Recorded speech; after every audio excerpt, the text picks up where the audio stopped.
বড় ছেলে নাটকের রেকর্ড ভাঙল শ্বশুর বাড়িতে ঈদ এই নাটকটি। এখন পর্যন্ত ভিউয়ের দিক থেকে ইউটিউবের শীর্ষ নাটক হিসেবে ছিল মিজানুর রহমান আলিয়ারের নির্মিত নাটক বড় ছেলে। প্রায় 8 বছর আগে জাউল ফারুক অপূর্ব এবং অভিনেত্রী মেহজাবিন চৌধুরী অভিনীত এই নাটক দর্শক মহলে ব্যাপক সাড়া ফেলে দেয় এবং ইউটিউবে এখন পর্যন্ত এই নাটকের ভিউ 5,41,88,000।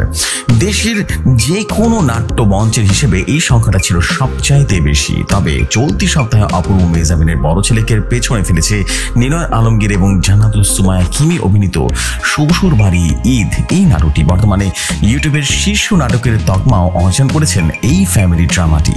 মাত্র 11 মাসেই বড় ছেলের 8 বছরের রেকর্ড ভেঙে দিয়েছে এই নাটকটি। বুধবার 9 এপ্রিল পর্যন্ত নাটকটির ভিউ সংখ্যা ছিল 5,44,58,000। এর আগে দেশের কোন নাটকে এত বেশি ভিউ দেখা মেলেনি।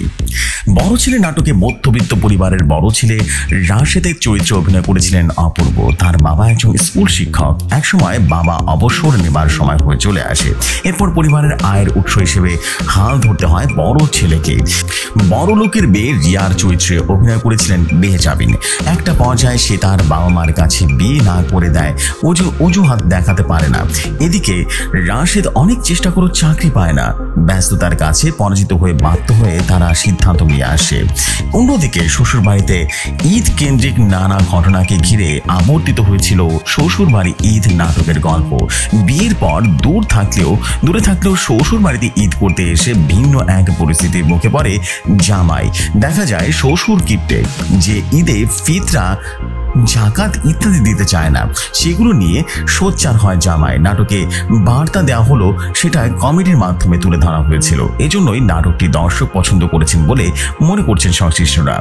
এই নাটকে অভিনয় ছিল নিলয় আলমগীরের সঙ্গে অভিনয় করেছেন তারিক আনাম খান, জান্নাতুল সুমাইয়া হিমি এবং সাবিরি আলম। এমনই সব নিত্য নতুন নিউজ পেতে রেডিও শহরের সাথে থাকুন। লাইকস, কমেন্ট এবং আমাদের ফেসবুক পেজে অবশ্যই ফলো করে সাথে থাকবেন।